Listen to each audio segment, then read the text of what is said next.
Chapter 9. The Queen of the Field Mice. "We cannot be far from the road of yellow brick now," remarked the Scarecrow, as he stood beside the girl, "for we have come nearly as far as the river carried us away." The Tin Woodman was about to reply when he heard a low growl, and turning his head, which worked beautifully on hinges, he saw a strange beast come bounding over the grass towards them. It was, indeed, a great yellow wildcat, and the woodman thought it must be chasing something, for its ears were lying close to its head, and its mouth was wide open, showing 2 rows of ugly teeth, while its red eyes glowed like balls of fire. As it came nearer, the Tin Woodman saw that running before the beast was a little gray field mouse, and although he had no heart, he knew it was wrong for the wildcat to try to kill such a pretty, harmless creature. So the woodman raised his axe, and as the wildcat ran by, he gave it a quick blow that cut the beast's head clean off from its body, and it rolled over at his feet in 2 pieces. The field mouse, now that it was freed from its enemy, stopped short, and coming up slowly to the woodman, it said, in a squeaky little voice, "Oh, thank you ever so much for saving my life." "Don't speak of it, I beg of you," replied the woodman. "I have no heart, you know, so I am careful to help all those who may need a friend, even if it happens to be only a mouse." "Only a mouse?" cried the little animal indignantly. "Why, I am a queen, the queen of all the field mice." "Oh, indeed," said the woodman, making a bow.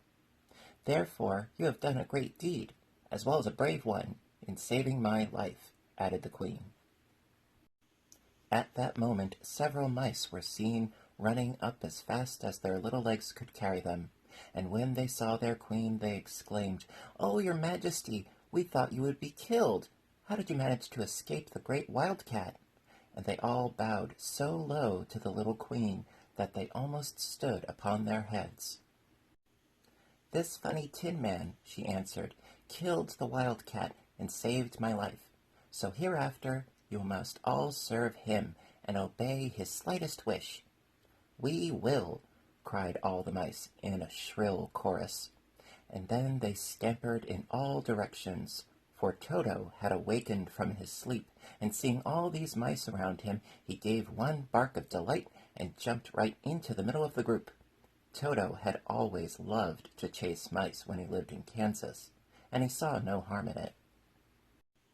But the Tin Woodman caught the dog in his arms and held him tight, while he called to the mice, "Come back! Come back! Toto shall not hurt you." At this the Queen of the Mice stuck her head out from a clump of grass and asked, in a timid voice, "Are you sure he will not bite us?" "I will not let him," said the Woodman, "so do not be afraid." One by one the mice came creeping back, and Toto did not bark again, although he tried to get out of the woodman's arms, and would have bitten him had he not known very well he was made of tin. Finally, one of the biggest mice spoke. "Is there anything we can do," it asked, "to repay you for saving the life of our queen?" "Nothing that I know of," answered the woodman. But the Scarecrow, who had been trying to think, but could not because his head was stuffed with straw, said quickly, "Oh, yes, you can save our friend, the Cowardly Lion, who is asleep in the poppy bed." "A lion!" cried the little queen. "Why, he should eat us all up." "Oh, no," declared the Scarecrow. "This lion is a coward." "Really?" asked the mouse. "He says so himself," answered the Scarecrow, "and he would never hurt anyone who is our friend. If you will help us to save him, I promise that he shall treat you all with kindness." "Very well," said the Queen. "We will trust you. But what shall we do?" "Are there many of these mice which call you Queen and are willing to obey you?" "Oh, yes, there are thousands," she replied. "Then send for them all to come here as soon as possible, and let each one bring a long piece of string." The Queen turned to the mice that attended her and told them to go at once and get all her people. As soon as they heard her orders, they ran away in every direction as fast as possible. "Now," said the Scarecrow to the Tin Woodman, "you must go to those trees by the riverside and make a truck that will carry the lion." So the Woodman went at once to the trees and began to work, and he soon made a truck out of the limbs of the trees, from which he chopped away all the leaves and branches. He fastened it together with wooden pegs and made the four wheels out of short pieces of a big tree trunk. So fast and so well did he work that by the time the mice began to arrive, the truck was all ready for them.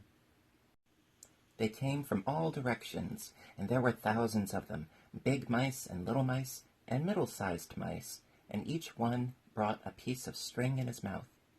It was about this time that Dorothy woke from her long sleep and opened her eyes. She was greatly astonished to find herself lying upon the grass, with thousands of mice standing around and looking at her timidly. But the Scarecrow told her about everything, and turning to the dignified little mouse, he said, "Permit me to introduce you to Her Majesty, the Queen." Dorothy nodded gravely, and the Queen made a curtsy, after which she became quite friendly with the little girl. The Scarecrow and the Woodman now began to fasten the mice to the truck, using the strings they had brought. One end of a string was tied round the neck of each mouse, and the other end to the truck. Of course, the truck was 1,000 times bigger than any of the mice who were to draw it, but when all the mice had been harnessed, they were able to pull it quite easily. Even the Scarecrow and the Tin Woodman could sit on it, and were drawn swiftly by their queer little horses to the place where the lion lay asleep. After a great deal of hard work, for the lion was heavy, they managed to get him up on the truck. Then the Queen hurriedly gave her people the order to start, for she feared if the mice stayed among the poppies too long, they also would fall asleep. At first, the little creatures, many though they were, could hardly stir the heavily loaded truck, but the Woodman and the Scarecrow both pushed from behind, and they got along better. Soon they rolled the lion out of the poppy bed to the green fields, where he could breathe the sweet fresh air again instead of the poisonous scent of the flowers. Dorothy came to meet them and thanked the little mice warmly for saving her companion from death. She had grown so fond of the big lion she was glad he had been rescued. Then the mice were unharnessed from the truck and scampered away through the grass to their homes. The Queen of the Mice was the last to leave. "If ever you need us again," she said, "come out into the field and call, and we shall hear you and come to your assistance. Goodbye." "Goodbye," they all answered, and away the Queen ran, while Dorothy held Toto tightly lest he should run after her and frighten her. After this, they sat down beside the lion until he should awaken, and the Scarecrow brought Dorothy some fruit from a tree nearby, which she ate for dinner.